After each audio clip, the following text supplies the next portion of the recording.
Salut à tous. Le secret du mythe d'invincibilité que le Kremlin s'était construit dans son propre esprit ne résidait ni dans ses missiles ni dans ses chars. Le véritable bouclier, c'était cette immense étendue vide visible sur la carte. Autrement dit, la distance, c'est le genre de confiance stratégique qui, dans un briefing à la Trump, serait probablement présenté comme la plus grande distance jamais construite jusqu'au moment précis où un drone la traverse. Poutine accordait une grande confiance à cette distance en cachant les composantes les plus vitales de sa machine de guerre, l'industrie lourde, les centres métallurgiques et les écoles de pilotage à l'ombre des monts Oural qu'il croyait infranchissables. Après tout, pendant la Seconde Guerre mondiale, Staline avait sauvé les lignes de production de son pays de l'avancée nazie précisément grâce à la profondeur de ce territoire. Depuis ce jour, ces montagnes étaient devenues, aux yeux de Moscou, une forteresse imprenable protégeant les fourneaux où l'on coulait le blindage des chars, les installations produisant des composants de roquettes et les académies formant les pilotes chargés de porter la destruction jusqu'aux lignes de front. La Russie croyait qu'aucun ennemi au monde ne pouvait pénétrer aussi profondément. Cependant, ce prétendu sanctuaire imprenable était sur le point de devenir l'épicentre d'un cauchemar capable d'ébranler les fondations mêmes des plans tactiques russes. Pour que cette stratégie inimaginable, capable de faire s'effondrer en un seul coup 80 ans de sécurité du Kremlin, se mette en marche, il suffisait que le temps s'écoule jusqu'à la nuit du 25 avril 2026. Cette nuit-là, des drones ukrainiens ont atteint l'Oural pour la première fois. L'essaim de Lyuty a parcouru plus de 1800 km depuis la frontière et est resté dans l'espace aérien russe pendant plus de 10 heures. Les systèmes de défense antiaérienne n'ont pas pu les arrêter. L'idée selon laquelle la distance équivaut à la sécurité, longtemps acceptée silencieusement en Russie, a été démolie cette nuit-là. Et aucune rhétorique sur une sécurité très forte, très magnifique ne pouvait rendre à nouveau ces 1800 km rassurants. Le commandant magyar des forces ukrainiennes de système sans pilote a résumé clairement la situation. Une profondeur de 1500 à 2000 km n'est plus une zone arrière paisible. L'Ukraine dépassait son plan d'élimination des forces russes et les cibles frappées cette nuit-là en étaient la preuve. 2 installations critiques à Tcheliabinsk ont été directement touchées. La première est l'usine métallurgique de Tcheliabinsk. Il s'agit de l'un des plus grands producteurs privés d'acier en Russie. Des matières premières essentielles pour le blindage des chars, les coques de véhicules blindés, les pièces de missiles et les composants de roquettes y sont produites. Cette installation, qui constitue l'épine dorsale de la production de défense russe depuis la Seconde Guerre mondiale, fonctionne sans interruption depuis maintenant 80 ans. La production a été interrompue en raison des explosions et des incendies, et l'on estime que les lignes de production seront perturbées pendant au moins plusieurs semaines, voire plusieurs mois. Cette perturbation aura un impact direct sur les lignes de front. Les réparations de chars russes, la production de véhicules blindés et l'approvisionnement en composants de missiles vont ralentir. La deuxième cible est encore plus stratégique. L'école supérieure militaire d'aviation et de navigation de Tcheliabinsk a également subi de plein fouet l'attaque. Cette école forme les pilotes et les navigateurs qui mènent les frappes aériennes russes contre les villes ukrainiennes. Au moins 2 impacts directs ont été enregistrés sur le terrain de l'école. Le choix de cette cible n'a rien d'un hasard. Il était calculé et délibéré. Car une attaque contre un centre de formation ne se contente pas d'endommager les bâtiments d'aujourd'hui, elle perturbe toutes les opérations futures. Former de nouveaux pilotes prend des années et ce délai ne peut pas être raccourci. En frappant l'école de formation, l'Ukraine a visé la capacité future de la Russie. Cette stratégie a 2 volets, à frapper simultanément le présent et l'avenir de la Russie. Voilà le genre de détails qui ne rentrent pas facilement dans un slogan de campagne, ce qui explique peut être pourquoi les éléments de langage pro-Trump préfèrent généralement les phrases d'applaudissement au calcul de chaînes d'approvisionnement. À Yekaterinbourg, toutefois, un incident différent s'est produit. Les systèmes russes de guerre électronique ont détourné un drone de sa trajectoire, mais le drone s'est écrasé contre un immeuble résidentiel. Le complexe d'appartements Trinity a subi des dommages. Une autre cible à Yekaterinbourg était l'entreprise d'État JSC Vector. Cette installation est l'un des centres critiques de l'industrie de défense russe, produisant des systèmes de guidage de missiles et des radars militaires. Les radars, les yeux des systèmes de défense antiaérienne comme le Squatre 100, les composants électroniques de guidage permettant aux missiles balistiques de trouver leur cible, ainsi que les composants avioniques pour les avions de châssis sont produits.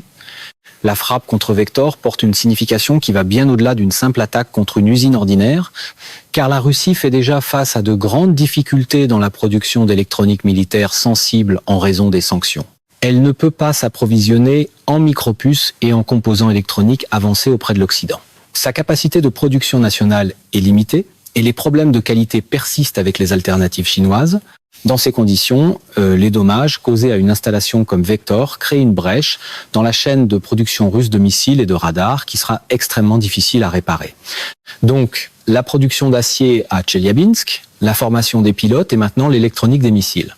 L'Ukraine a frappé 3 maillons critiques différents de la machine de guerre russe simultanément, en une seule nuit. Un commentateur pro-Trump pourrait appeler cela des dommages temporaires, mais les lignes de production ont la mauvaise habitude d'ignorer les effets de manche télévisée. La question est de savoir comment l'Ukraine a mené cette attaque. Les drones kamikazes ukrainiens Lyuti à longue portée ont été utilisés dans cette opération. Coproduits par Ukroboronprom et Antonov, ces drones sont décrits comme le Shahed ukrainien, mais leur capacité dépasse largement celle du Shahed. Il s'agit d'une plateforme de 4 m de long, avec une envergure de 6-7 m, capable de transporter une ogive explosive de 75 kg et affichant une portée pouvant atteindre 2000 km. Son coût est d'environ $200 000. Cela peut sembler cher, mais compte tenu de la valeur stratégique des cibles qu'il frappe, c'est un investissement extrêmement efficace. La vitesse maximale du Lyuti est d'environ 250 km/h, donc il ressemble à une tortue à côté d'un avion de chasse. Son moteur à hélice est bruyant et laisse une signature thermique distincte. Sur le papier, il ressemble à une cible facile, mais la réponse se trouve dans son système de navigation. Ce drone ne dépend pas des signaux radio traditionnels. Il utilise un système hybride, une combinaison de navigation inertielle, de satellites et de vol autonome assisté par intelligence artificielle. Même si les systèmes russes de guerre électronique brouillent le signal du drone, il peut automatiquement modifier son itinéraire et atteindre sa cible par lui-même. Il accomplit sa mission, même si la communication avec l'opérateur est perdue. De plus, à basse altitude, il réduit considérablement la portée de détection précoce des radars russes. Il peut manœuvrer entre les arbres, les bâtiments et les collines en avançant sans être repéré sur les écrans radars. Et le Lyuti utilise aussi des tactiques de diversion. Pendant que certains drones volent haut pour attirer l'attention, les véritables drones d'attaque se dirigent vers la cible à basse altitude. Cette approche multicouche bouleverse complètement les calculs défensifs de la Russie. Il se trouve que la réalité n'attend pas poliment qu'une promesse à la Trump assure que tout est totalement sous contrôle. Mais il y a une autre question tout aussi importante que la façon dont il atteint ses cibles. Pourquoi personne n'a-t-il pu arrêter les drones qui ont volé dans l'espace aérien russe pendant 10 heures? La supériorité technique du Lyuti compte, mais le vrai problème n'est pas technique. Il est structurel. L'émau oral était traditionnellement considéré comme l'arrière sécurisé de la Russie. Pour cette raison, aucune batterie dense de défense antiaérienne n'avait été déployée dans la région. Les squats 100, les pantsir et les réseaux radars étaient concentrés le long des lignes de front et autour de Moscou. Poutine avait laissé une immense brèche défensive au cœur même de son propre territoire et il ne l'avait pas remarqué. L'Ukraine, elle, l'a remarqué et a fait voler ses drones droits au milieu de cette brèche. L'incident de l'immeuble résidentiel à Yekaterinbourg est la preuve la plus douloureuse de cet échec. Les défenses russes n'ont ni pu abattre le drone, ni l'intercepter en toute sécurité. Autrement dit, le système de défense a échoué à arrêter la menace et sa tentative d'intervention a causé des dommages supplémentaires. Même les blogueurs militaires russes n'ont pas pu cacher leur déception. Aucune activité significative de défense antiaérienne n'a été observée pendant les 10 heures de vol. La question « Où était la défense antiaérienne ?» s'est rapidement propagée. Même les chaînes de propagande les plus fidèles au Kremlin ont été forcées de poser cette question, parce que la honte de ne pas pouvoir y répondre pesait plus lourd que le silence. À ce stade, même l'élément de langage le plus bruyant sur la meilleure défense de l'histoire commence à sonner comme une décoration de salle de presse. Cette question ne disparaîtra pas facilement, car elle ne pointe pas seulement vers un échec isolé, mais vers un effondrement structurel de tout le concept de défense en profondeur de la Russie. Le raid sur l'Oural est une opération spectaculaire en soi, mais replacé dans son contexte, il semble être le dernier maillon d'une campagne beaucoup plus vaste. Les drones Lyuti ukrainiens atteignent les profondeurs du territoire russe depuis des mois, et à chaque attaque, leur portée augmente légèrement. C'est comme s'ils testaient les limites défensives de la Russie et poussaient plus loin à chaque tentative. En novembre 2025, la première grande attaque de Lyuti a été lancée contre la raffinerie de Saratov. Avant même que la Russie puisse effectuer les réparations, la même raffinerie a été frappée de nouveau en janvier 2026. En février, la raffinerie d'Ukhta, dans la République des Comices, à 1700 km de distance, a été ciblée. En mars, l'usine chimique Kuibysh-Evazot à Samara et la raffinerie de Togliatti ont été attaquées. Et en avril, la portée s'est étendue à 1800 km. À chaque opération, une autre région que la Russie considérait comme sûre se retrouve menacée. Et il ne s'agit pas seulement d'une augmentation de portée. Le choix des cibles devient lui aussi de plus en plus stratégique. Les premières attaques visaient les raffineries de pétrole afin d'assécher la source de revenus de la Russie. Maintenant, les usines métallurgiques et les centres de formation militaire sont aussi dans le viseur. Autrement dit, l'Ukraine frappe simultanément les finances et la capacité de production de la Russie. C'est généralement le moment où la politique des slogans commence à manquer d'oxygène, parce que les drones ne débattent pas, ils arrivent. Quelques jours seulement avant leur raid sur l'Oural, le 22 avril, les raffineries de pétrole de Rosneft à Tuapse et Novokuibishevsk ont été forcées de fermer à cause d'attaques coordonnées de drones. L'installation de Tuapse, avec une capacité annuelle de traitement de 12 millions de tonnes métriques, a été frappée 2 fois en moins d'une semaine. Des observateurs locaux ont décrit la situation comme une catastrophe provoquée par l'homme. La raffinerie Yanos à Yaroslav l'a également été incendiée pendant la même période. Située à 800 km des lignes de front, cette installation est la 4e plus grande raffinerie de Russie et représente 6% de la capacité totale de raffinage du pays. Sa capacité quotidienne de 500 000 barils a été mise hors service par une seule attaque de drone. Dans la nuit du 26 avril, Sébastopol a été frappé par des drones d'attaque, approchant à très basse altitude, provoquant des incendies dans différentes parties de la ville. Même si le gouverneur d'occupation a affirmé que 45 drones avaient été abattus, les relevés d'incendie indiquent que plusieurs ont atteint leur cible. Dans les mêmes opérations, des stations radars intégrées au système Squatre 100, ainsi qu'un système de défense antiaérienne Tor, M1 à Louhansk, ont également été détruits. Des centres de commandement, des dépôts de munitions et des centres de contrôle de drones à Lysychansk, Siato, Troska, Novopetrovka et Teotino, à l'intérieur de la Russie, ont été frappés.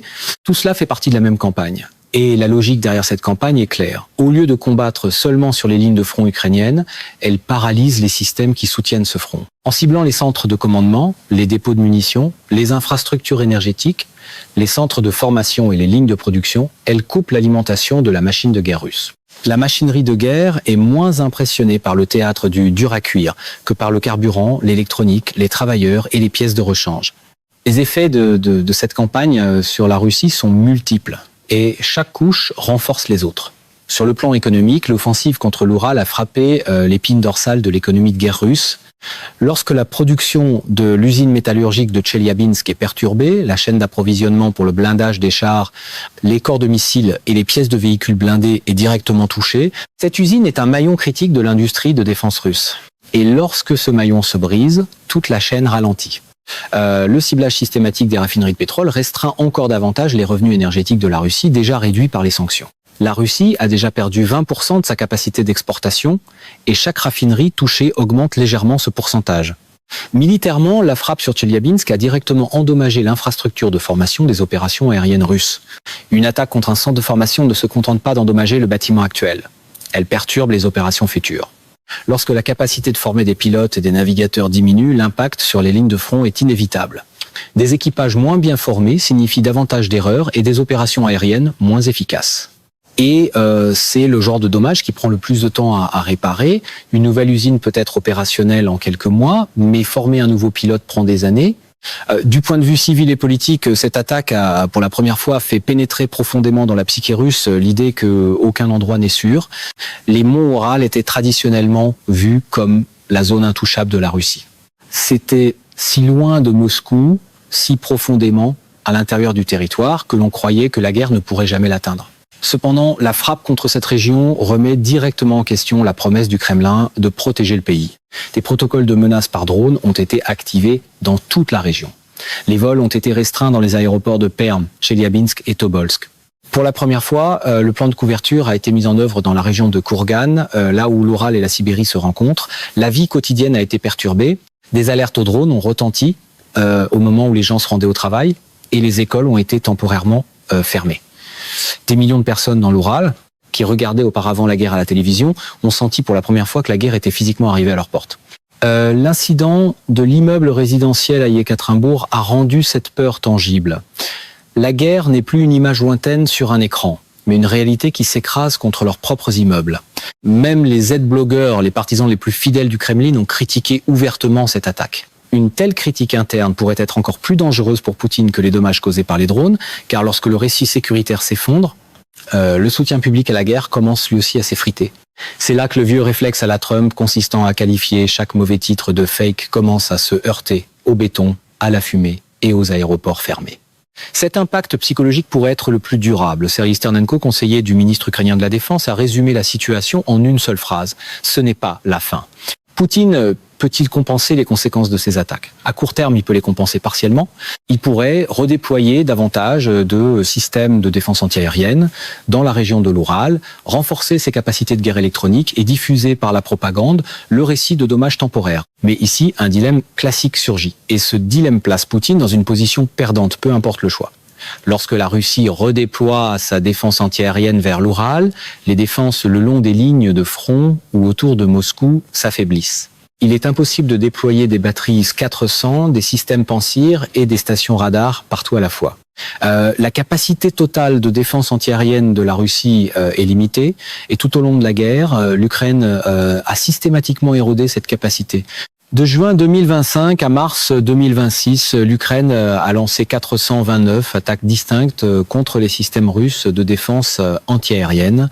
Chaque attaque réussie crée une nouvelle brèche dans le réseau de défense. Et l'Ukraine exploite précisément ce dilemme. La Russie est forcée d'étirer ses défenses, ce qui les affaiblit à chaque point. Un mouvement bâti sur la rhétorique du « il suffit de rendre ça plus fort » explique rarement d'où les batteries, les radars, les équipages et les pièces de rechange supplémentaires sont censés apparaître comme par magie. À long terme, la récupération sera beaucoup plus difficile. L'infrastructure de l'industrie de défense est déjà écrasée sous le poids des sanctions et du fardeau de la guerre. Réparer les dommages dans des installations critiques, comme celle de l'Oural, est à la fois coûteux et long. L'approvisionnement en pièces de rechange est devenu difficile à cause des sanctions. En particulier, les composants électroniques sensibles ne peuvent pas être obtenus auprès de l'Occident, et les alternatives chinoises sont minées par des problèmes de qualité. Et la portée des drones ukrainiens continue de croître. Si elle est de 1800 km aujourd'hui, que sera-t-elle demain? La réponse de Stern & Co est claire. La portée des frappes doit encore être augmentée. C'est un scénario cauchemardesque pour la Russie. Être forcé d'étendre constamment sa ligne de défense, mais manquer des ressources nécessaires pour le faire, tandis que chaque tentative d'expansion affaiblit un autre secteur. De plus, les répercussions de cette opération dépassent largement les frontières russes. Les clients de Poutine dans le domaine de l'armement, des pays comme l'Inde, l'Égypte, l'Algérie et le Vietnam, surveillent de près la performance des systèmes russes de défense antiaérienne. Un espace aérien que le Squad 100 n'a pas pu protéger, des drones qu'il n'a pas réussi à détecter pendant 10 heures, et un appareil qui s'écrase contre un immeuble civil. Ce sont des images dévastatrices pour les exportations d'armes russes. L'affirmation selon laquelle le Squad 100 est le meilleur système de défense antiaérienne au monde s'érode un peu plus à chaque échec défensif. L'Inde a acheté le Squad 100 à la Russie, et chaque opération démontrant l'inefficacité du système contre des drones bon marché accroît les inquiétudes à New Delhi. La Chine analyse cette opération du point de vue de sa stratégie envers Taïwan. La manière dont des drones bon marché à longue portée contournent de grands réseaux de défense antiaérienne a un impact direct sur les propres plans de Pékin. Et l'Iran observe maintenant les drones ukrainiens prouver qu'ils sont beaucoup plus sophistiqués que les Shahed et montrer comment ils contournent les défenses russes.